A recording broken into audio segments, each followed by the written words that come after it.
Bom, como eu disse, eu ia fazer um vídeo sobre o Supremo, né, para complementar o vídeo anterior, e na verdade eu vou dividir esse vídeo em dois. Eu vou falar um pouquinho mais macro, assim, e depois entrar em alguns casos no segundo vídeo, casos específicos, como a questão da prisão do Lula, como a questão do caso Daniel Silveira e tantos outros aí, que as pessoas elas têm como grandes exemplos de descaso, né, ou de abusos do Supremo, e vamos tentar entender um pouco onde se coloca realmente cada coisa, tá? Por que eu estou fazendo esse vídeo? Eu estou fazendo esse vídeo porque as pessoas, elas costumam, né, e isso tem sido muito comum, falar, o Supremo pode tudo, o Supremo faz tudo, então não tem por que a gente respeitar a regra, ou o Supremo não respeita regra nenhuma, a gente está perdido, a gente está ferrado e tudo mais. Bom, de novo, a histeria e pânico, tá? Infundados, tá? Não é assim que funciona. Isso não significa que o Supremo não cometa excessos, ele comete excessos. Eu sou um ferrenho crítico do Supremo.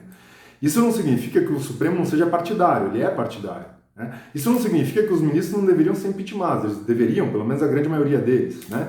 Isso não significa que o Supremo não seja casuístico, né? Que não interprete algo de uma forma numa determinada situação e na outra, quando lhe interessa, de outra. Tudo isso acontece, tá? Agora, isso não significa que o Supremo não tenha limites. Ele tem limite. Ele respeita alguns limites, tá? Algumas coisas que a gente precisa entender é o seguinte. Tem muita gente falando sobre direito que não manja nada de direito. Nada, né? E essas pessoas que falam de direito e não manjam nada, elas influenciam outras pessoas que entendem menos ainda, né? O direito, eu odeio, agora tá horrível falar essa palavra ciência, né? Mas o direito é uma ciência. Ciência jurídica, faculdade de ciência jurídica, né? Então, como ciência, você tem que ter um mínimo de familiaridade com aquele tema para poder falar, né? Não tem como ser diferente, tá? Você pode até expressar sua opinião, se você acha injusto, aquilo, tranquilo. Mas que existem regras específicas para você conseguir estudar, existem, né? Tanto é verdade que no começo da faculdade de Direito, no primeiro ano, você tem, em Introdução ao Estudo do Direito, IED, você tem a famosa hermenêutica e interpretação. Então, são regras para interpretar o direito. Se existem regras para interpretar o direito, você não pode sair interpretando sem ter menor familiaridade com essas regras, né? Essas regras você aprende na faculdade, ou eventualmente você até pode, fora da faculdade, se você for um estudioso, né, um autodidata, você aprende, tá? Então o que eu vejo aí são pessoas que não têm a menor familiaridade, tá? Falando sobre as coisas, e há muita gente caindo nisso, né? E é engraçado porque é isso que a gente critica dos outros. Então quando você pega uma Amanda Klein, por exemplo, falando sobre virologia, a gente fica puto da vida. Mas é exatamente isso que acontece quando alguém fala sobre o Supremo. São coisas distintas, né? Você precisa ter a expertise mínima para poder falar sobre o negócio, tá? Então o que eu vou falar? De novo, o Supremo ele comete todos os abusos do mundo, sem sombra de dúvida, porém ele tem limites, tá? E quais são esses limites? São limites jurídicos e limites políticos. No limite jurídico, tá? Eu acompanho o Supremo há 23 anos, mas eu estudo decisões do Supremo desde que o Supremo foi criado. Tá? O Supremo nunca vai contra texto expresso de lei, né, da Constituição. De lei até pode ser porque lei infraconstitucional, porque ele pode afastar a lei por inconstitucionalidade. Mas texto expresso da Constituição, ele nunca vai contra. Tá? E quando ele tentou ir contra, quando ele pensou em contra, foi único e exclusivamente naquele caso da reeleição do Alcolumbre e do Maia.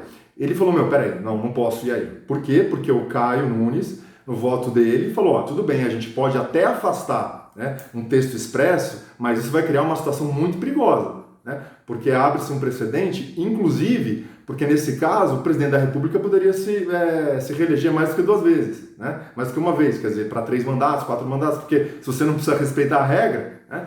Então, o Supremo na hora mudou, estava 4-0 e ficou 6-5, tá? Porque eles viram, realmente isso é muito perigoso. Então isso é um limite, tá? Agora, quando você estuda, por exemplo, princípios, isso vai contra o princípio da moralidade, isso vai contra o princípio da pessoalidade, da impessoalidade, isso vai contra o princípio da liberdade de expressão, são princípios, tá? São princípios. Então, assim, são conceitos abertos que admitem interpretações, Mas isso não significa que a interpretação do Supremo esteja correta. Como eu já disse, ele comete abusos, normalmente ele erra, tá? Mas são interpretações. Tanto é verdade que, tirando a questão do inquérito das fake news, e esse eu quero tratar especificamente no segundo vídeo, porque tem umas nuances, toda manifestação do Supremo sempre é provocada. Alguém entra com uma ação e o Supremo vai lá e analisa essa ação, tá? Isso por quê? Porque é o direito de petição. Então o Supremo tem que analisar essa ação. E o que o Supremo faz quando ele recebe uma ação? tá? Ele pode rejeitar liminarmente, tá? Falar, meu, essa ação não tem cabimento nenhum, tá? Ele pode fazer isso. Ele pode deferir uma liminar quando pedem a liminar, e aí quando ele defere a liminar, ele vai pedir para o réu, né? Vamos usar assim, lato sensu, para o réu se manifestar, tá? Ele pode não deferir a liminar e pedir para se manifestar, ou ele pode enviar para quem seja competente para analisar aquela ação ou aquele procedimento. Tá?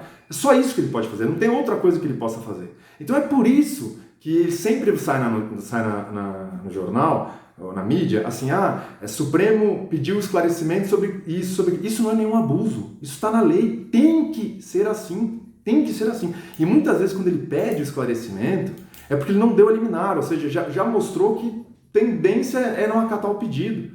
Agora, se tem uma ação pedindo algo, significa que há, pelo menos pelo autor da ação, uma interpretação que aquilo é possível, né? E se o Supremo recebe, ele é obrigado a fazer alguma coisa, tá? Agora, o que acontece? Muitas vezes, ele não aceita, ele rejeita liminarmente. Só que isso você não fica sabendo.